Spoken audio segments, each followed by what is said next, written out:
귀한 찬양 감사합니다.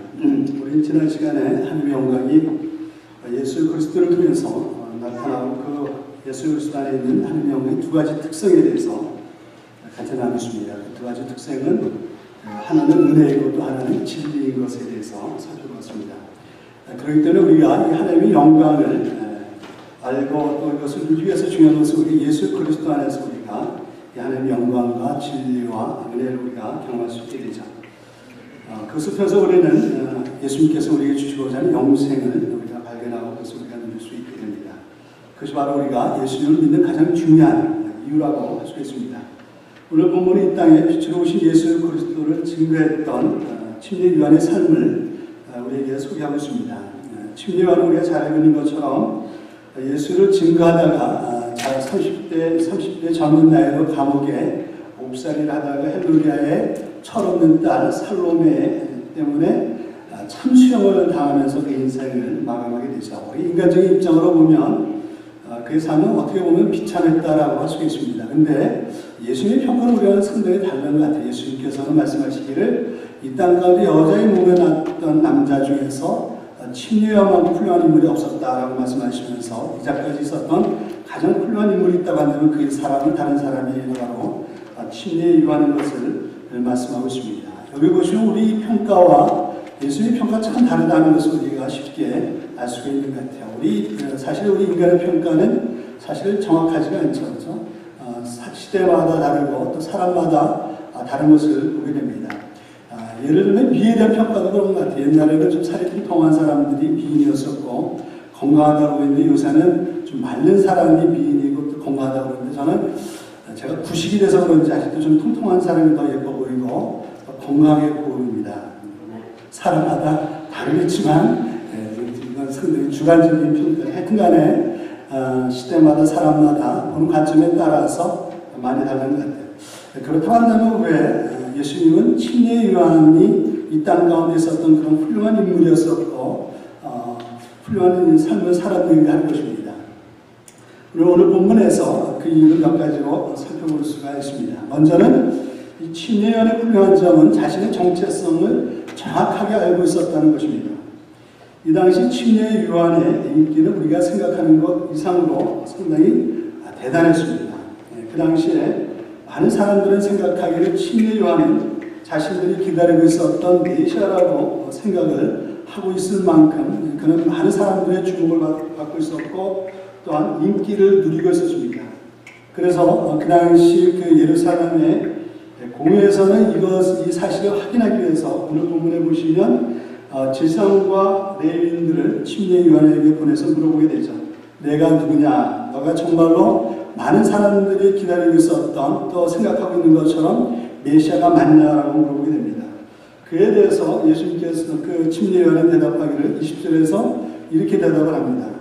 요한이 드러내어 말하고 숨기지 아니하니 드러내려 하는 말이 나는 그리스도가 아니라 한데라고 되어 있습니다. 여기 보시면 드러내어 말하고 숨기지 아니했다는 것은 조금의 주저함도 없이 단호하게 대답했다는 거예요. 뭐라고 대답했습니까? 나는 절대로 메시아 그리스도가 아니라라고 대답을 했다는 것입니다.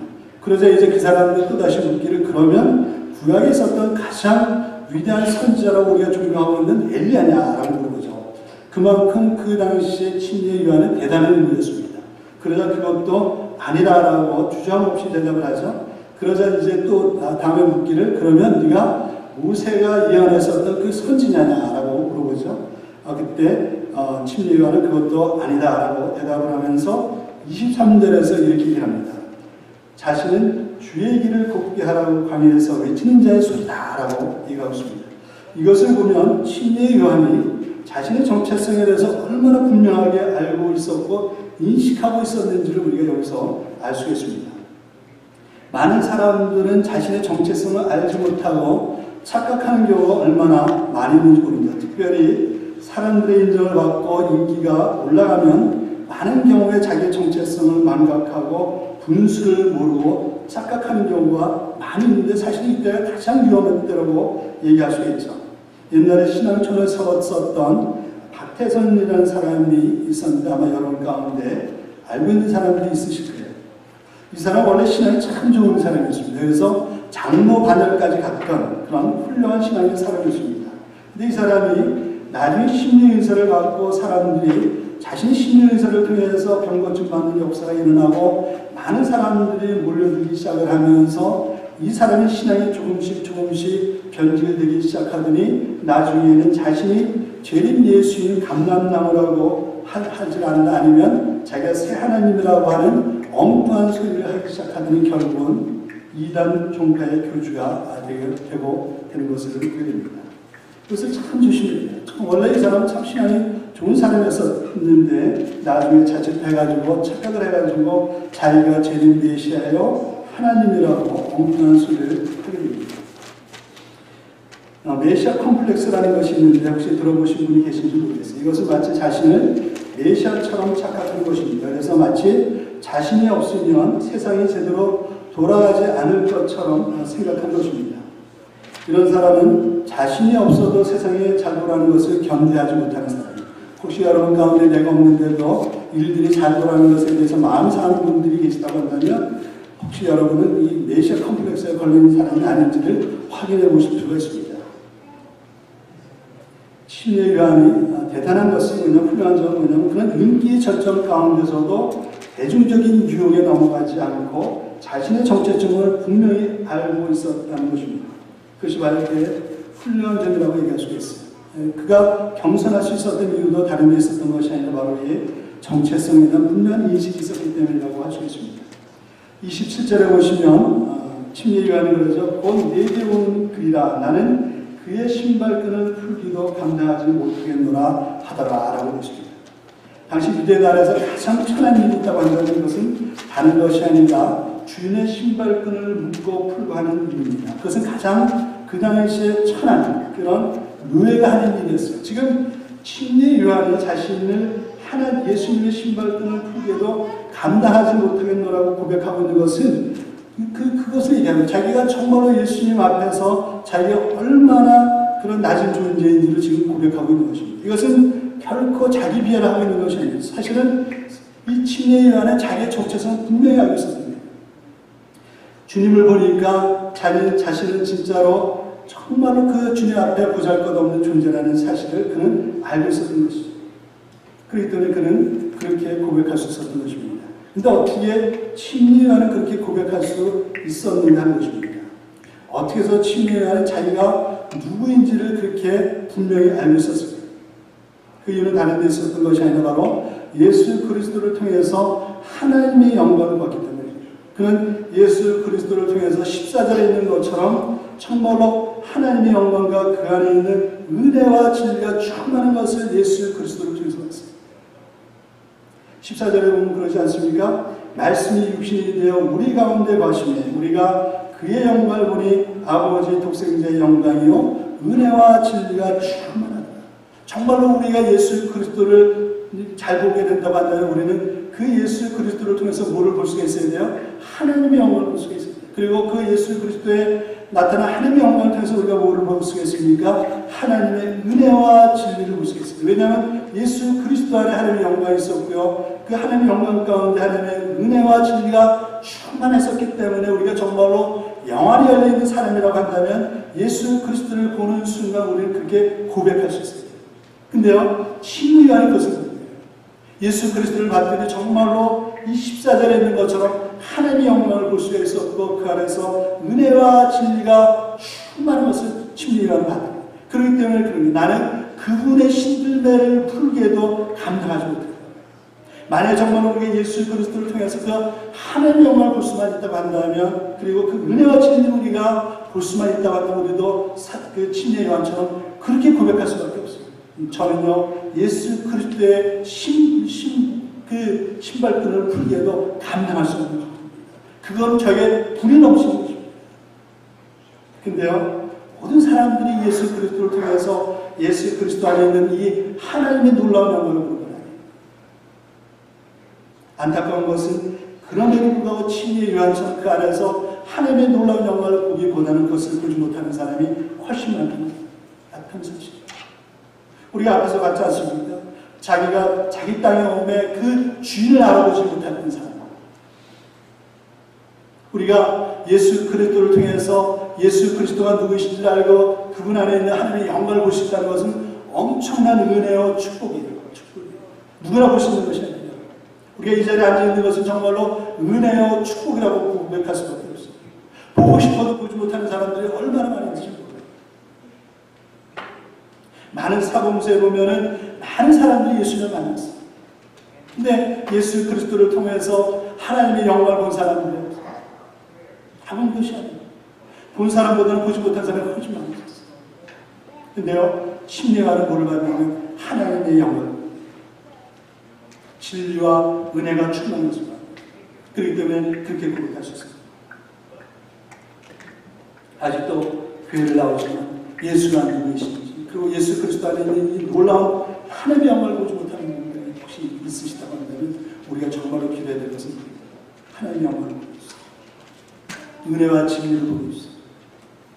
그래서 침례 요한처럼 저도 그렇게 고백할 수 있게 해주세요. 침례 요한은요, 겸손하게 그런 것이 아니에요. 자기를 귀한 것이 아니에요. 그는 정말 예수 그리스도가 누구인지를 알아서 그 안에 있는 하나님의 영광을 받는 사람. 그것이 첫 번째 침례 요한의 훌륭한 점이요. 그것 때문에 그는 자신을 착각하지 않았어요. 엉뚱한 짓을 하지 않았어요. 하나님께 귀하게 쓰임받을 수 있었던 비결이 있었다고 한다면 침례 요한은 자기가 빛이 아니라 이 빛을 증가하기 위해 온 사람이라는 자기 정체성을 분명히 알고 있었어요. 우리가 하나님의 사람으로 하나님의 일에 쓰임받기 위해서 중요한 것은 뭐냐면 내가 누구인지를 분명히 알아요. 내가 누구인지를 알아요. 많은 사람들이 내가 누구인지 모르는 사람들이 얼마나 많은지, 예수님이 누구이신지, 내가 누구인지 모르는 사람들이 얼마나 많은지. 침례 요한에 또 하나의 훌륭한 점이 있다고 한다면 그는 자기 정체성을 알았을 뿐만 아니라 자기 소명이 무엇인지를 분명히 인식하고 있었거든요. 23절에 보시면 침례 요한이 뭐라고 그럽니까? 이르되 나는 선지자 이사야의 말과 같이 주의 길을 곱게 하라고 광야에서 외치는 자의 소리로라 하니라 하고 있습니다. 여기 보시면 침례 요한은 자기의 정체성을 분명히 알고 있었을 뿐만 아니라 자신의 역할, 자신의 소명을 또한 분명히 알고 있었던 것을 알 수 있습니다. 그래서 자신은 메시아가 아니고 단지 주의 길을 곱게 하라고 부르심을 받은 광야에서 외치는 소리다라고 자기 자신을 소개하고 있습니다. 그것이 바로 그가 짧은 인생을 살았지만 그 인생을 하나도 낭비하지 않으려고 알차고 의미 있고 가치 있게 살 수 있었던 비결이에요. 인생에서 중요한 것은 우리가 얼마나 오래 사느냐가 아니라 어떻게 사느냐. 그렇지 않습니까? 오래 살아도 우리 인생을 의미 없이 산다고 한다면 그 인생이야말로 공허한 인생이라고 할 수 있습니다. 이번에 우리 유병헌 씨 사건을 보면서 여러분 뭘 느끼셨어요? 그렇게 비참하게 죽을 거면 왜 도망갔을까? 저는 이해가 안 돼요. 왜 조금 땅덩어리에서 도망가면 어디로 도망가겠어요? 그 사람은 그렇게 도망가면 자기가 안 잡힐 거라고 생각했을까? 자기가 도망가면 결국 자기 인생의 말로가 그렇게 비참하게 끝날 거를 알지 못했을까? 저는 그걸 보면 이 사람이 얼마나 어리석은 사람이냐는 생각이 들어요. 야, 이 사람 너무 어리석었었다. 지금 미국이라면 좀 이해가 되겠어요. 미국은 너 땅덩어리 워낙 넓으니까. 근데 한국 좀 좁은 땅덩어리에서 어디로 도망갑니까?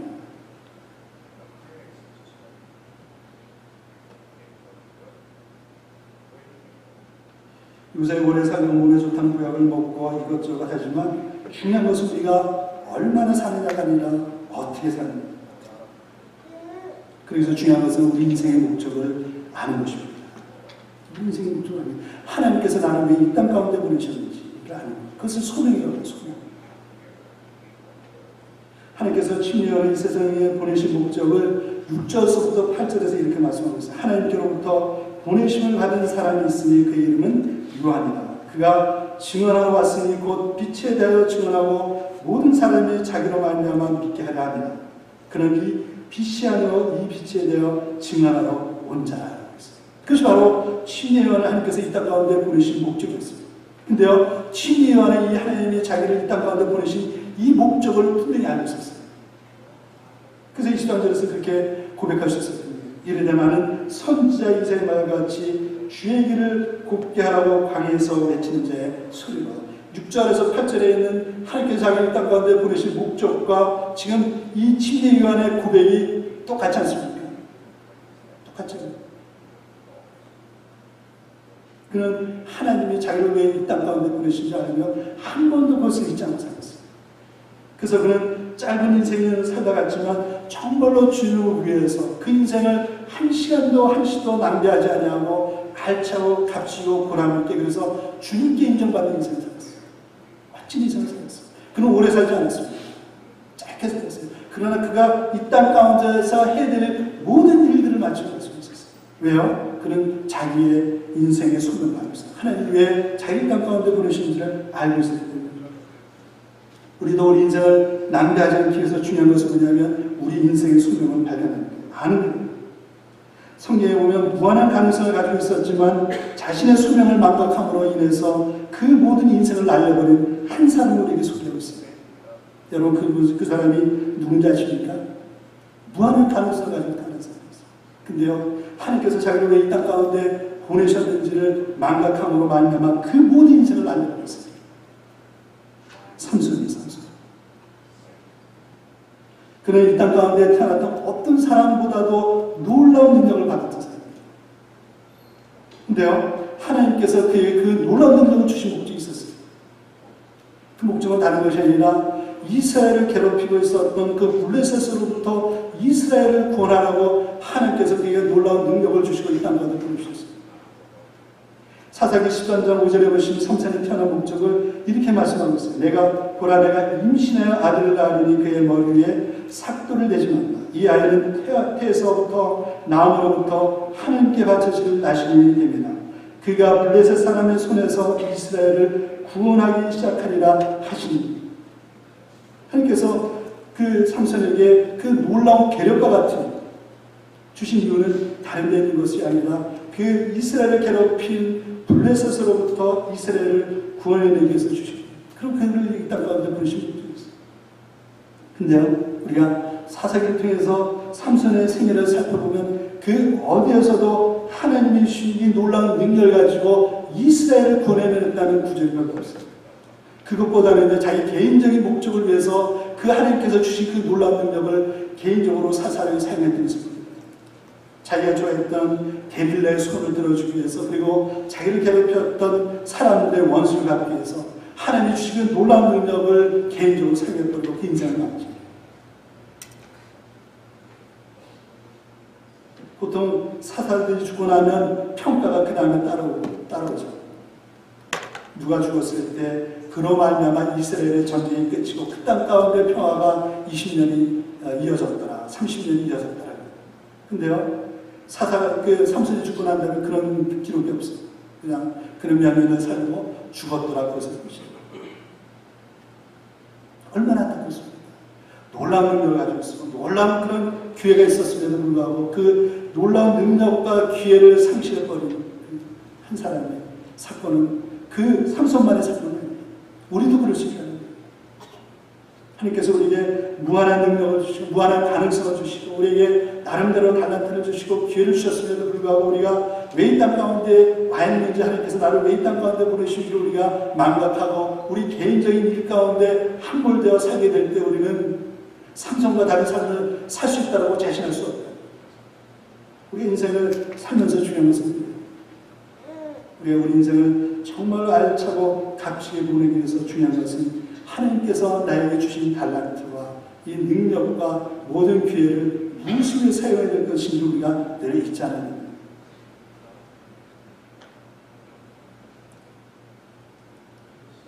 심리가는 어떻게 하나님께서 자신에게 가지고 계셨던 그 소명을 알게 되었을까요? 어떻게 알게 됐을까요? 누가복음 1장 13절부터 17절에 보시면 거기 하나님께서 침례요한이 태어나기 전에 아버지 사가랴에게 침례요한을 보내신 목적에 대해서 이렇게 말씀하고 있습니다. 천사가 그에게 이르되 사가랴여 무사하지 말라. 너의 강관이 들린지라 내 아내 엘리사벳이 내게 아들을 낳아주리니 그 이름을 요한이라 하라. 너도 기뻐하고 즐거워할 것이요 많은 사람도 그의 태어남을 기뻐하리니 이는 그가 주 앞에서 큰 자가 되며 포도주나 독한 술을 마시지 아니하며 모태로부터 성령의 충만함을 받아 이스라엘 자손을 죽어 그들의 하나님께로 많이 돌아오게 하겠습니다. 그가 또 엘리야의 심령과 능력으로 주 앞에 먼저 와서 아버지의 마음을 자식에게 거스리는 자를 은혜 슬기에 돌아오게 하고 주를 위하여 세운 백성을 준비하리라. 아마도 아버지 사가랴는 친히 요한이 태어날 때서부터 계속해서 그에게 얘기했을 거야. 요한아, 네가 태어나기 전에 하나님께서 하나님의 천사를 통해서 나에게 이런 말씀하셨다.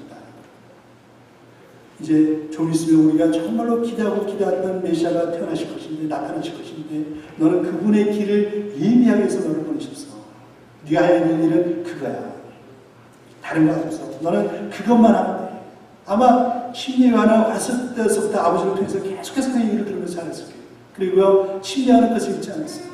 그래서 그는 젊은 날서부터 광야에 나와서 준비하기 시작합니다. 우리는 어떻게 우리 인생의 목적을, 하나님이 우리에게 원하시는 뜻을 어떻게 알 수 있습니까? 우리가 가정교회 모임에서 하나님을 경험하는 사람을 우리가 나누고 있어요. 거기 보시면 하나님의 뜻을 분별할 수 있는 통로를 대표적으로 4가지. 우리가 어떻게 하나님의 뜻을 알 수 있을까? 하나님의 음성을 듣고 하나님께서 지금 나에게 원하시는 것이 무엇인지를 알 수 있을까? 4가지. 하나는 우리가 성경 말씀을 통해서 알 수 있다. 하나님 계속해서 우리의 성경 말씀을 통해서 하나님께서 우리에게 원하시는 것이 무엇인지를 계속 말씀하십니다. 또 하나는 뭡니까? 우리 기도를 통해서, 또 하나는 교회를 통해서, 그렇죠? 설교 말씀을 통해서, 또 우리 가정교회 모임을 통해서, 성경 공부를 통해서 들을 수 있어요. 또 하나는 환경을 통해서. 하나님께서 나에게 그렇게 여러 가지 통로를 통해서 계속해서 말씀하세요. 우리는 그것을 들어야 돼요. 하나님 정말로 내게 지금 원하시는 것입니까? 내가 무엇을 하기를 원하시는지 그것을 들을 수 있어요. 같은 쇳덩어리라도 그 쇳덩어리를 어떻게 사용하느냐에 따라서 그 가치는요 완전히 달라져요. 만약에 쇳덩어리 1kg의 가치가 1,000원이라고 한다면 그것을 가지고 못을 만들면요 몇 배의 가치가 뛰게 돼 있어요. 그렇죠? 근데요 그 똑같은 쇳덩어리를 가지고 만약에 자동차의 부속품을 만든다고 한다면 못을 만들어 사용하는 것보다 훨씬 그 가치는 더 높아질 거예요. 그렇죠? 근데 그것을 만약에 비행기 부품으로 사용한다고 한다면 그 가치는 몇십 배, 몇백 배가 됩니다. 똑같은 쇳덩어리지만 어떻게 사용하느냐에 따라서 그 가치는요 완전히 달라요. 우리 인생도 마찬가지예요. 우리 인생도 똑같은 인생이지만 우리가 누구의 붙들림을 봐서 우리 인생의 사용되느냐에 따라서 우리 인생의 가치는 달라져요. 친구와의 인생이 그렇게 주님 앞에 인정을 받고 짧은 생애이지만 가치고 고난 있는 인생을 살 수 있었던 것은 뭐냐면 하나님께 붙들린 많은 인생이었습니다. 돌도 그렇지 않습니까? 길거리에 버려진 돌은요 오히려 행인들의 발에 걸림돌이 될 수 있어요. 근데 이것을 만약에 다듬어서 건축 자재로 사용한다고 얼마나 유용하게 사용할 수 있겠어요. 근데 더 좋은 건 뭡니까? 훌륭한 조각가에게 손에 붙들린다고 하면 그는 정말로 멋있는 예술품으로 조각품으로 거듭날 수 있습니다. 우리 인생입니다. 왜 우리가 우리 인생을 향한 하나님의 뜻을 발견하고 우리 인생을 하나님께 우리가 드려야 되냐면 사용해야 되냐면 그랬을 때야말로 우리 인생이 빛날 수 있거든요. 멋있는 인생을 살 수 있거든요. 하나님에 의해서 다듬어지고 하나님에 의해서 사용될 때 우리 인생은 가장 값진 인생이 될 수 있습니다. 그래서 중요한 것은 뭐냐면 우리 인생의 소명을 받는 거예요. 우리 인생의 목적을 받는 거예요. 하나님이 나를 향하신 하나님의 뜻을 받는 거예요. 그것만큼 더 멋있는 인생이 없어요. 근데요, 침례하는 정확하게 있었어요. 그리고 그것을 잊어버리지 않았어요. 침례하는에 있어서 발견하는 정말로 훌륭한 점은 뭐냐면 그는 자기의 정체성을 알고 있었을 뿐만 아니라 그리고 자기의 소명을 알고 있었을 뿐만 아니라 그것을 위해서 치료의 대가를 지불하기를 거절하지 않았다는 거예요. 많은 사람들이요 자기의 정체성도 알고 있고 또 하나님의 소명을 알 수 있어요. 근데요 안타까운 것은 뭐냐면 그것을 위해서 지불할 대가를 너무나 부담스러워하기 때문에 그 삶을 살지 못하는 사람들이 있어요. 우리가 안다는 것과 그렇게 사는 것은 다른 거예요. 우리가 그렇게 사는 것이 어려운 것은 뭐냐면 때때로 그런 삶을 살기 위해서 치료해야 될 대가가 있기 때문에 희생이 있기 때문에 사람들이 그것을 너무나 부담스럽기 때문에 그 삶을 주저하기 때문에 결국 그 삶을 놓치게 되는 겁니다. 우리가 주님의 사용받기 위해서 중요한 것은 뭐냐면 때때로 우리가 대가를 지불할 때가 있다는 거예요. 대가를 지불하지 않고는 우리가 정말 하나님께서 원하시는 삶을 우리가 살 수 없을 때가 있어요. 희생할 때가 있어요. 우리의 라이프 스타일을 조정할 때가 있어요.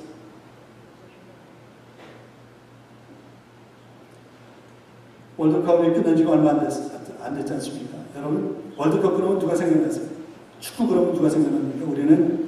저는 옛날에 차범근 씨가 생각났어요. 차범근, 이해될 때. 요새는 누구의 박지성, 이영표 도사. 근데요, 축구하는 사람의 얘기에 의하면 사실은 이천수라는 선수가요, 박지성 선수보다 훨씬 기술이 뛰어난 사람이에요. 근데 왜 이천수는 빛을 받지 못했을까? 한 가지 이유가 뭐냐면 자기 관리가 안 돼서. 자충우돌 하잖아요. 그렇죠? 작년에도 어떤 문제 때문에 휘말려가지고 폭행사고 때문에 휘말렸잖아요. 박지성, 이영표 선수 훈련 이유는 뭐냐면 자기 관리 잘하는 거예요. 자기가 정말로 연습을 할 때 피땀 흘려가면서 연습을 하고 또 쉴 때 쉴 줄 알아요. 자기 관리 잘하는 선수. 근데요, 이천수 선수는 제가 남 얘기를 하는 건 안 좋지만 그 이천수 선수를 정말로 사람인 사람들이 늘 안타깝게 얘기하는 것이 있어요. 이천수 선수가 조금만 자기를 관리할 줄 알았으면, 자기를 절제할 줄 알았으면 정말로 훌륭한 선수가 될 수 있었어요. 월드컵에서 저렇게 비참하게 한국 그 축구팀이 저렇게 무너지지 않았어요.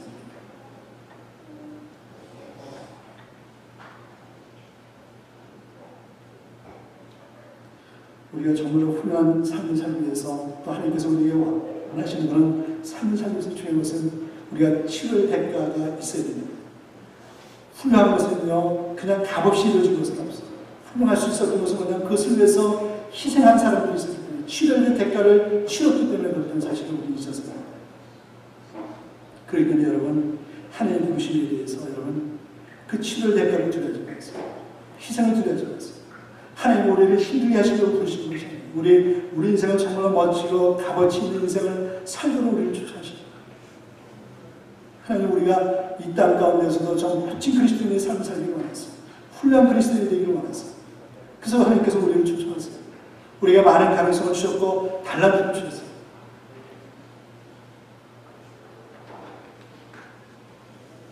신령한 훌륭한 이유는요, 자기 정체성을 알고 있었고 소명할 뿐만 아니라 그것을 위해서 정말로 결단해야 됩니다.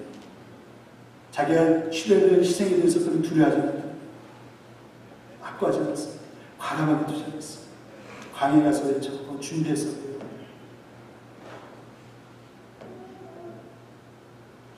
그것이 바로 그가 짧은 인생이지만 하나님께 귀하게 쓰임받을 수 있었던 이유였어요. 그 인생이 정말 멋있었을 수 있었던 이유라고 할 수 있어요.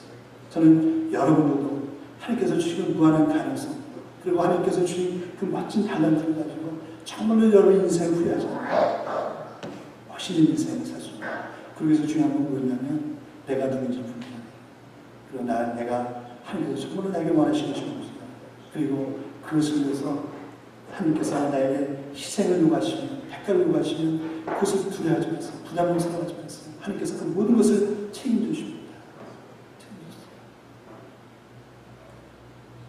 우리가 침례와처럼 그런 하나님께서 정말 이 자는 이 땅 가운데 태어난, 여자에서 태어난 인물 중에서 가장 훌륭한 인물이라고 칭찬받았던 거죠. 우리가 그 정도는 안 될지라도 정말 하나님 부럽지 않은, 후회하지 않는 인생, 정말로 우리 인생을 알차고 가치 있고 보람 있는 인생 살기 위해서 신뢰와 같은 그런 삶을 주님의 축원합니다. 기도하시겠습니다.